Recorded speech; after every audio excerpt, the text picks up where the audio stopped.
Hello বন্ধুরা, সবাই কেমন আছো? আশা করি সবাই ভালো আছো। তো এর আগে আমি ভিডিও দিয়েছিলাম, তখন তোমাদের দাদাভাই ছিল নার্সিংহোমে ভর্তি করার পরে ভিডিওটা ছেড়েছিলাম। তো সে আর তো বাঁচাতে পারলাম না, তারপরেও শর্ট ভিডিও দেওয়া হয়েছে। আর আমি তো আসতে পারছি না, সেরকম ভিডিও দিতেও পারছি না। বলার মতন ক্ষমতা বা মনের অবস্থা যেটাই বলো আর কি, কোনোটাই নেই। আর সত্যি কথা বলতে এই ভিডিওগুলো এই এডিট করা বলো বা ছাড়া বলো বা লেখা বলো, সব কিছুর দিক দিয়ে তোমাদের দাদাভাই করতো। তার সে তো হলো না। তো যাই হোক, যেহেতু সোশ্যাল মিডিয়ায় কাজ করি, জানাতে তো হবে।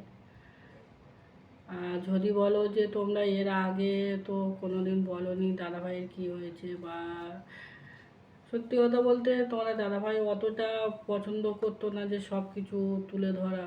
আর সত্যি কথা, সোশ্যাল মিডিয়ায় কি সব কিছু কি সবসময় কি তুলে ধরা যায়? যায় না।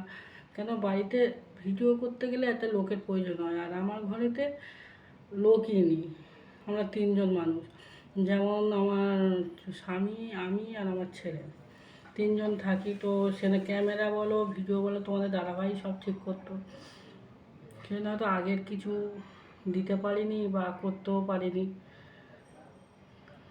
সেই জন্য ভাবলাম এখন চেষ্টা তো করি, আর একটা ভিডিও দেওয়ার চেষ্টা করি। আজ 4 দিন হচ্ছে তোমাদের দাদাভাই চলে গেছে। 10 দিনের কাজ। তো 10 দিনের কাজ হলে 10 দিনের মাথায় ঘাট ওরা ঘাট মঙ্গলবার ঘাট হবে, বুধবার ওরা ছেদ, আর বৃহস্পতিবার রাসমান্না হবে, এরকম নিয়ম।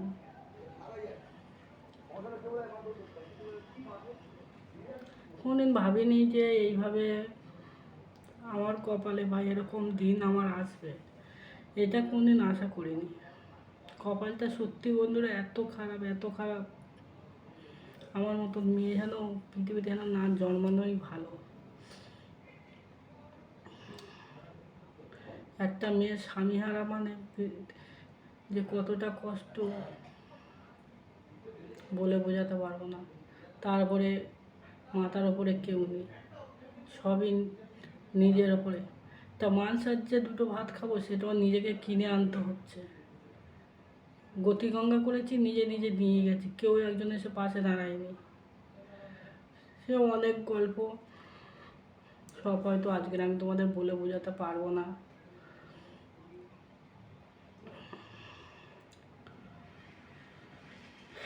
তো ভাবলাম এইটুকু বলি, তোমরা যেভাবে পাশে আছো এইভাবে পাশে থাকো, সাপোর্ট করো, এইটুকুই বলবো। আমাদের মা ছেলে যাতে আমরা আগিয়ে যেতে পারি, দুবেলা দুমুঠো খেতে পারি। বা আজকে যেটুকু আমি এসেছি তোমরা পাশে ছিলে বলে বোধহয় আসতে পেরেছি। তো সেই জন্য বন্ধুরা পাশে থেকো,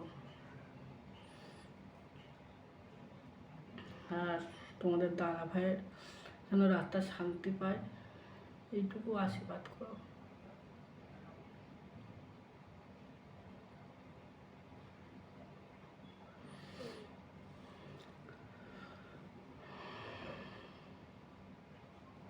কথা যে বলবো, কথা বলার মতন শক্তি পাচ্ছি না, উঠে দাঁড়াতে পারছি না।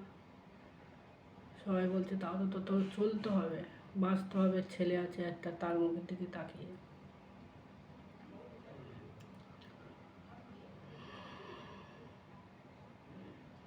ছেলেটাকে সামলাতে পারছে, ছেলেটা এতটাই বাপ ভক্ত বন্ধুরা যে ভাবার বাইরে, ছেলেটাকে সামাল দেওয়া যাচ্ছে না।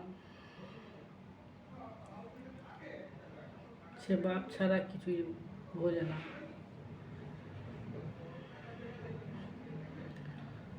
ওই ভালো মানুষের জ্বর হয়, সেরে যায়, জ্বর জ্বর করেছে এত দূর বন্ধ হয়ে আমার জীবনটাই যে ওলট পালট হয়ে যাবে এটুকু ভাবিনি।